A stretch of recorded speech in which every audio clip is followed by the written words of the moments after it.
Publik Cina dan dunia diselimuti semangat dan euforia, comeback, kemenangan. Kondisi di mana hal yang tadinya dianggap mustahil, tidak memiliki harapan, vonis mati, menyerah pada nasib keadaan dan tekanan. Tangan paling kuat menekan tanpa ampun. Justru sekarang semua belenggu di atas dipatahkan. Bangun dari vonis kematian, berdiri melawan tangan superpower berkelompok yang terus menekan, dan katakan tidak ada yang mustahil. Sanksi tekanan negara superpower hanyalah latihan membentuk otot yang paling kuat, kulit yang paling tebal, dan pengetahuan yang paling luas. Jumpa kembali Sobat All About China.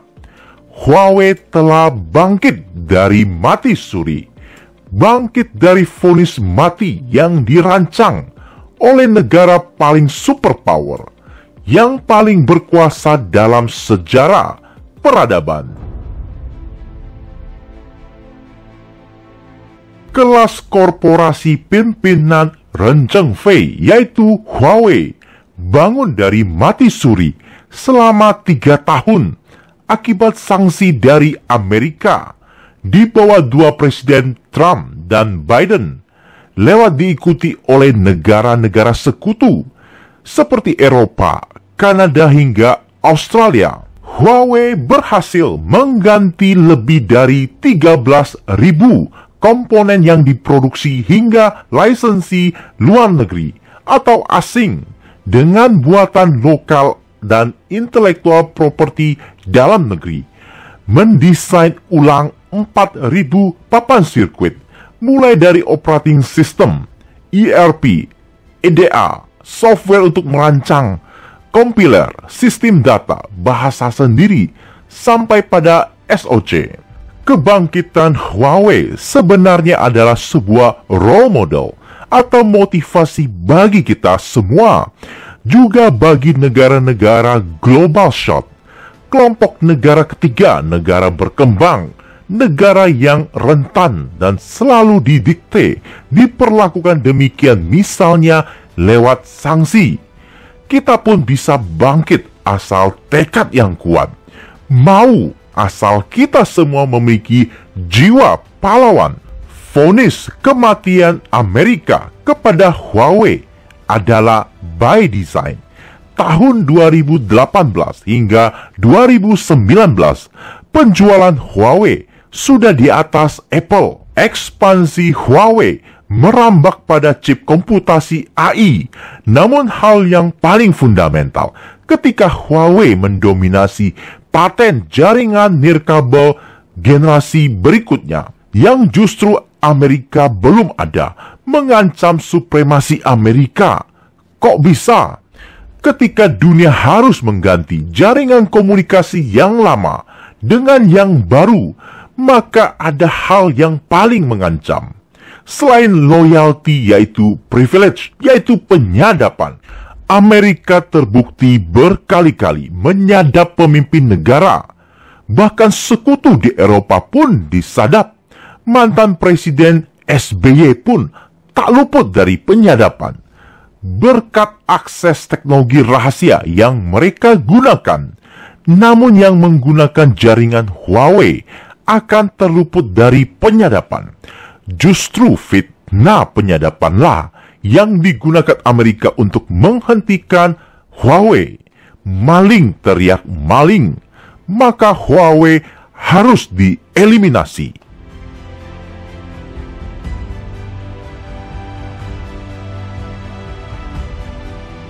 3 tahun terkubur, Huawei tidak ada masa depan. Huawei menjadi satu-satunya leadership dalam smartphone maupun jaringan sekejap sunyi sebab Amerika memerangi mereka dengan sungguh-sungguh. Tangan kuat menekan Huawei agar selamanya terkubur. Bos Huawei mengatakan, jikalau kegelapan menyelubungi barat, maka timur akan tetap bersinar. Ya, dan dari timurlah sinar itu terbit, menyinari dan kegelapan sirna. Huawei sukses mengintegrasikan 5G mereka dengan chip flagship desain sendiri, yaitu SoC System on Chip Kirin 9000S di ponsel pintar terbaru Mate 60 Pro. Sistem terintegrasi dari modem 5G hingga GPU di dalam satu chip, dan paling penting diproduksi sendiri oleh fabrikasi SMI. Dibuat pada Note 7 nanometer, membuat FinFET atau transistor menjadi dapat dilipat gandakan, sebab ukuran yang dibuat semakin kecil. Namun menjadi persoalan, mampukah sebuah mesin litografi mencetaknya? Sebab semakin kecil maka semakin sulit. SMIC dapat melakukan sekalipun tanpa mesin litografi tercanggih, yaitu Extreme Ultraviolet Lithography. Berkat jumlah transistor jumlah lipat ganda tanpa mengorbankan die size, maka menghasilkan performance yang lebih baik dengan konsumsi daya baik. Oleh sebab itu, semua SoC flagship selalu menerapkan fabrikasi Note yang semakin kecil. SMIC mengoptimalkan Deep Ultraviolet Lithography. Namun bagaimana caranya?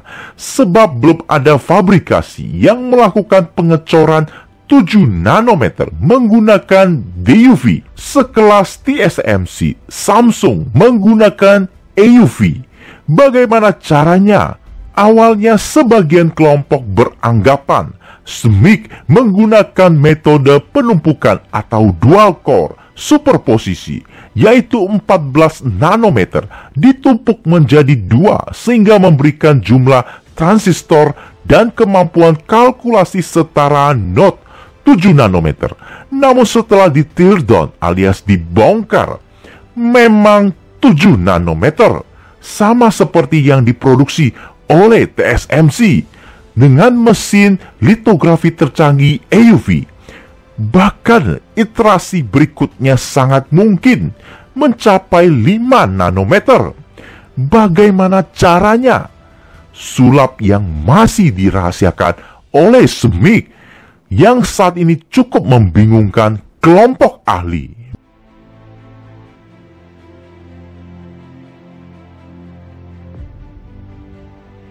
Mate 60 Pro juga memiliki fitur satelit call pertama di dunia. Sebuah satelit yang bernama Tiantong 1 diletakkan pada orbit jauh geosinkron, memiliki fitur mass supporting pada ponsel Huawei untuk melayani satelit call, sehingga user di wilayah yang tidak tercover sinyal dengan baik akan dimudahkan, seperti offshore, hutan, pegunungan, dan sebagainya. Yang pasti menjadi kekecewaan untuk Amerika bahwa sanksi mereka telah gagal membenamkan Huawei pada khususnya dan Cina pada umumnya. Sanksi mereka hanyalah mendatangkan kebaikan. Chip adalah produk paling rumit yang pernah diproduksi manusia dalam sejarah. Ini merupakan hal paling sulit. Amerika membutuhkan banyak rekanan untuk belajar dan menghasilkan sebuah chip. Cina berjuang keras untuk bisa berdiri sendiri, mengejar ketertinggalan.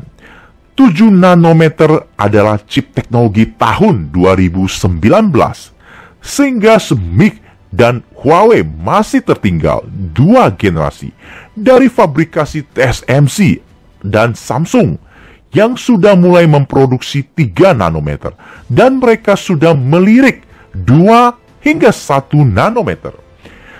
Tahukah sobat bahwa ilmuwan Cina diam-diam sudah mengantongi suksesor chip semikonduktor atau elektronik? Ketika pengecilan Note sudah semakin sulit, maka solusi adalah chip fotonik yang menjanjikan performance 1000 kali lebih cepat. Atau sebuah lompatan ilmuwan Cina yang bisa merevolusi industri semikonduktor, yakni material dua dimensi, karena ketebalan alaminya sangat tipis dalam bentuk atom, maka menjadi material penting dalam sirkuit terpadu berikutnya untuk ukuran 1 nanometer, bahkan lebih kecil dari itu. Ada lebih baik daripada tidak ada sama sekali. Sekalipun tertinggal saat ini, tetap lebih baik daripada tidak memulai atau tidak menghasilkan apa-apa.